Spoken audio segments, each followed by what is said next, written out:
gamit yung gamit chip or other way around, di ba? Chip yung pang-initiate, pagkakawa ng pitas, out, gamit yung Louis ultimate, push sa kabilang side.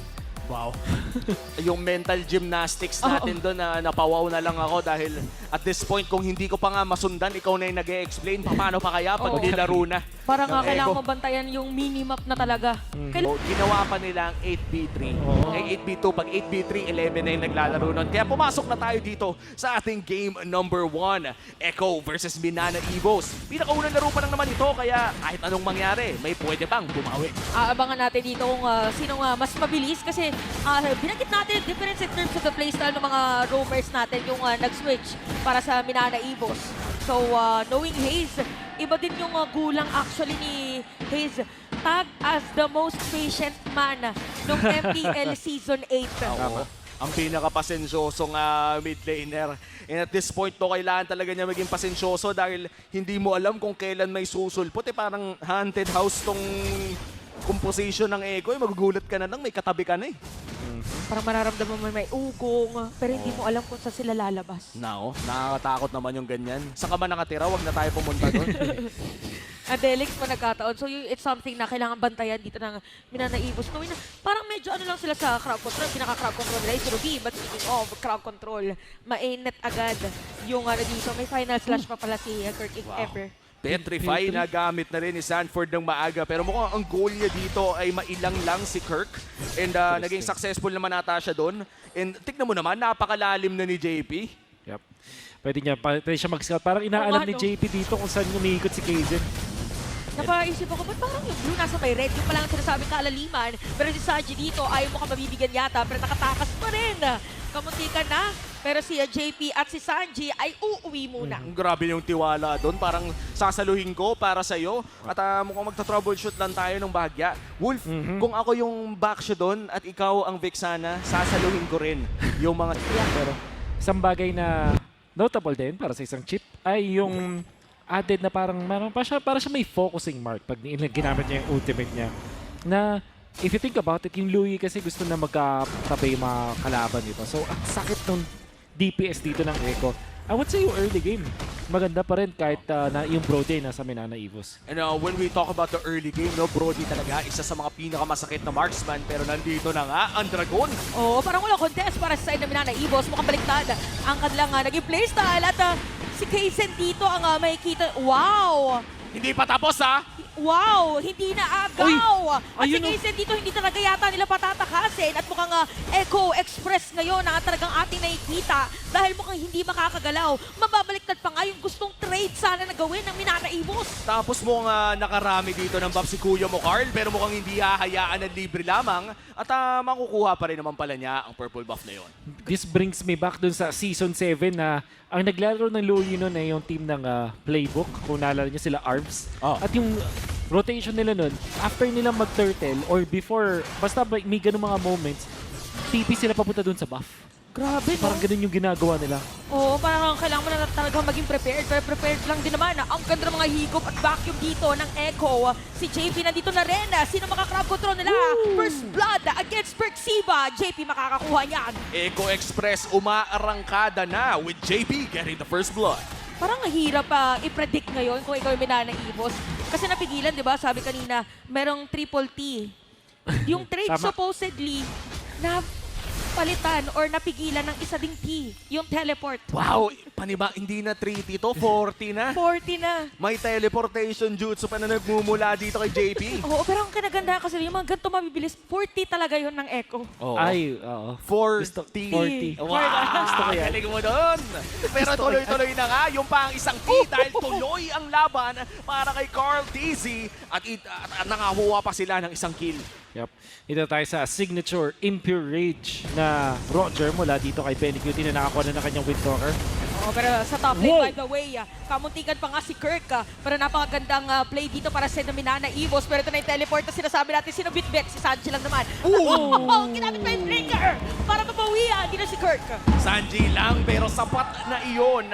Echo with another kill pero Turtle mukhang yun naman ang gustong kunin ng mga Orcas ngayon. Mga magkakasilipan muna dito ang ating mga players pero si Kaizen ay papunta pa lang doon sa turtle objective. Mukhang hindi na nga makakapasok dito ang Minana Evos as Echo will secure another objective.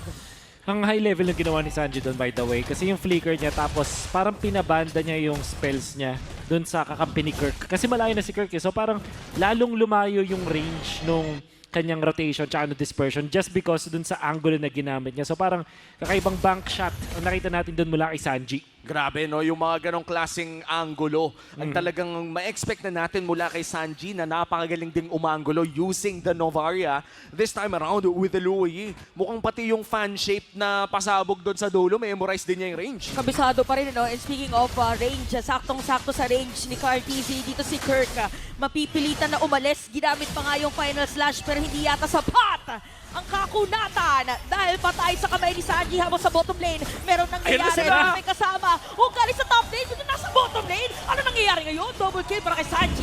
5v5 talaga. 5 minutes pa lang. At si Tomeng hindi pa pumapalto. Pinetrify na. At hindi na nga makakatakas ba sa ilalim ng tore. Echo again with a 3.4k lead. Men, Echo sa taas, Echo sa baba. Ano na bang nangyayari? Wala, astral na talaga sila dito ngayon.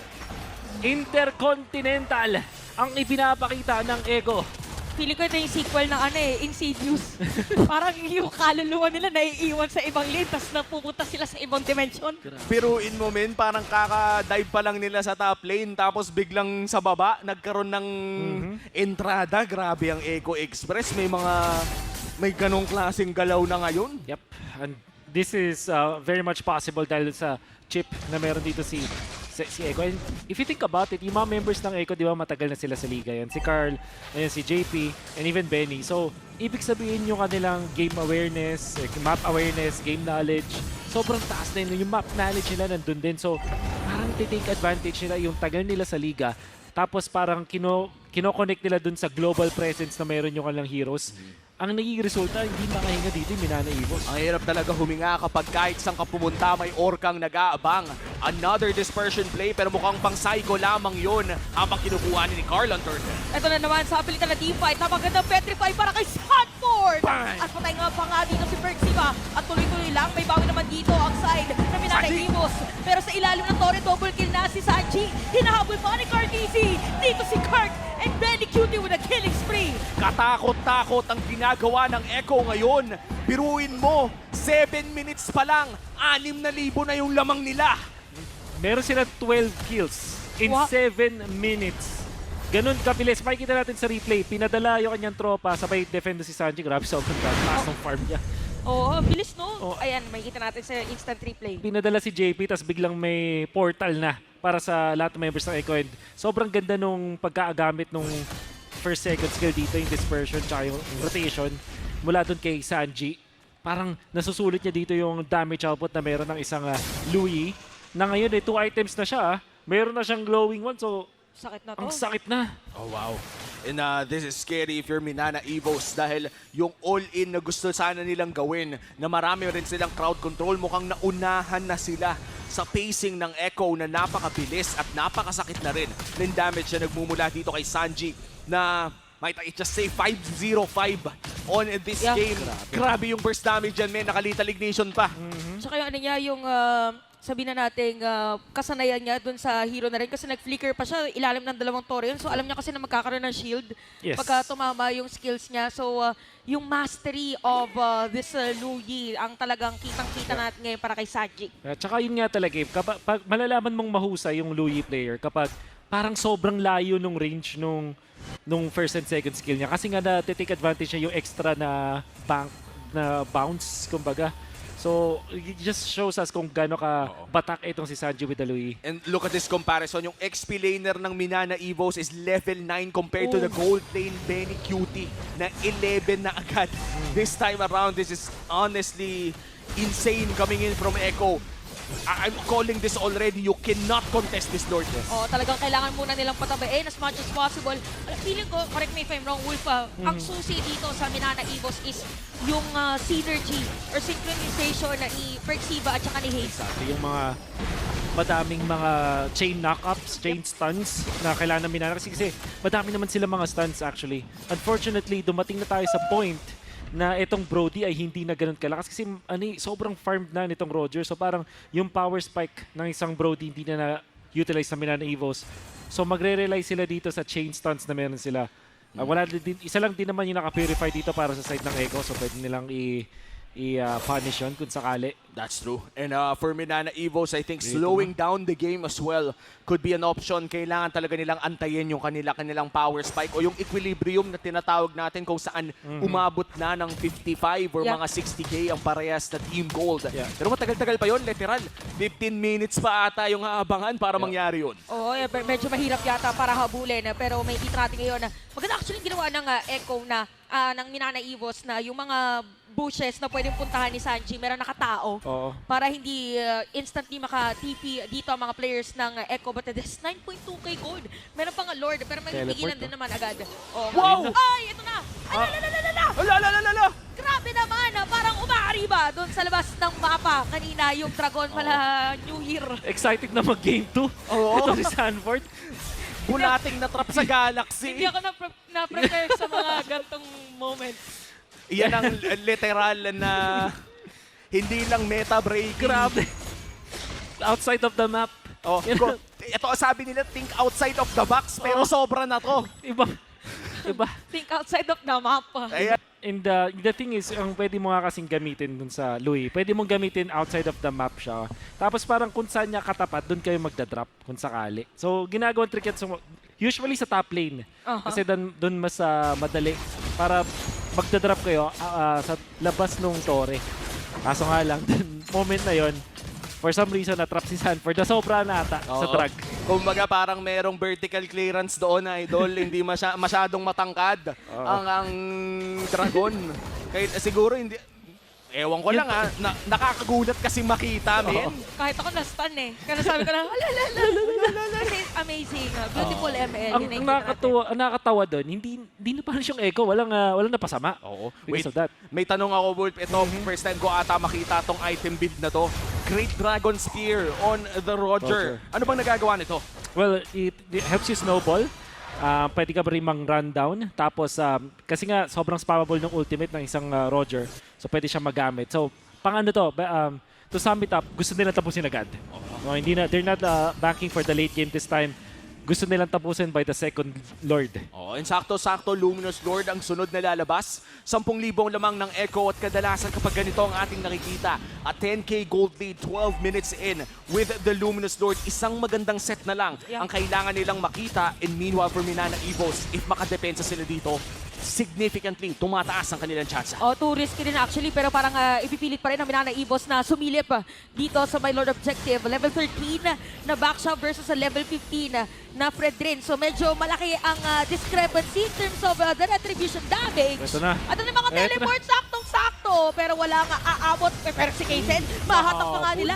Meron pa paghigop doon. Ang sakit ng damage na dito na Echo. Biruin mo, nakuha na nga nila yung Lord doon sa kabila. Nakuha pa nila yung purple doon sa base ng Minana.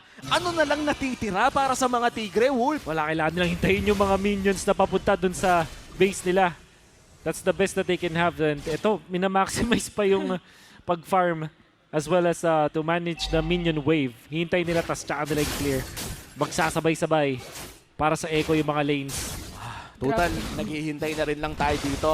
Ang hiling ko lang naman ay sana wala akong makasalubong sa RG Na ganito. na ganito. Oo. Na pakiramdam ko ay hostage ako sa loob ng larong iyon kung saan wala na akong makuha at napakasakit pa ng Louie. Kalahati agad yung damage against Dome. More than kalahati pa nga actually. At pwedeng magkaroon ulit ng setup play dito sa may bottom. Inaabangan pa yung mga teleportation at diversion dito ng ating mga players. Pero sisilayan muna nila yung Torre dito sa may bottom lane. At mukhang itutuloy na nga nilang pag-push pero ito na ata ang hinihintay ng Minana. Carl TZ is down pero naandyan na nga rin ang Dragon ni Sanford. Nakikita rin natin dito yung mga higo pa pero alam ng Echo na medyo delikado na ipilit dahil wala din yung isa sa frontliner na kanilang lineup. Perks, ginamit yung kanyang flicker for that play but they did defend. So, kung ikaw ay nasa Minana Evos, any port in the storm, masaya ka na dun sa pick-off na yun dun kay Carl. Lalo na kasi nakapag-defend kayo afterwards. That's true. And I have to say as well na parang best case scenario na isang inhibitor turret lamang ang Yes. nakuha ng Echo with such a big gold lead. Problema ba ang endgame if you're Echo? Itong ganitong klaseng lineup ba parang mahirap kapag sieging ang usapan? Parang hindi rin eh, kasi they have Roger eh. Oo, speaking of, they have everything dito na pag-set up play. Mega kill na para kay Benny Cukit. Makadediretso mga grabe mga pitik dito ng mga back. Ayun, oh. At Lucas Sanji, monster kill na. Meron pang energy eruption na bibitaw. Habang dito, double kill na para kay Sanji. At unti-unting mawawala mga players na Minana Evos. Mukhang that's it. Dahil si Haze lang ang naiwan na dedepensa dito para sa mga Tigre. Dahil mga Orca ang unang magwawagi para sa ating unang laban. Grabe, nagre-reset pa lang lahat, biglang bumalik na. Ito yung literal na pauwi ka pa lang, pabalik na kami. Yung isang bagay na nakalimutan natin sa chip, kapag ginamit mo siya, merong isang matitira dun sa base. So kahit merong dead sa inyo, Curty, while you activated the ultimate, basta within the 10-second frame, makakaabot at makakaabot. At yun yung nangyari din kay Curtis. Kumbaga nasama pa rin siya sa promo dahil umabot pa siya dun sa deadline. Oh, at tsaka kinagandahan doon, di ba nung last na talaga, even si Sanford, at that time siya yung hinihit ng base. Pero okay lang sa kanya kasi fully aware siya of the damage that they have. Na regardless kahit mamatay siya doon, alam niya na matatapos nila yung laban.